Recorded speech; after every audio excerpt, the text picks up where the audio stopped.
In this video, we're gonna take a look at TAPTAP Send and WISE to see which one is better.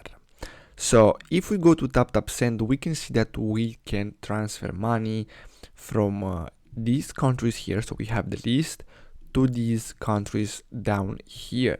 Now, as you can see, you can send them to North American countries, African countries, and some Asia countries.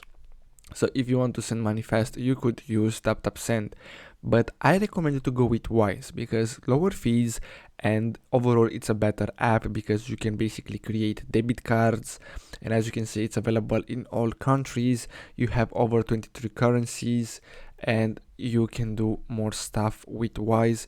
It's like a bank account, but it's everything online. So if I have to choose between these two, I'll go with Wise. I really hope you found this video helpful. Thanks for watching, guys.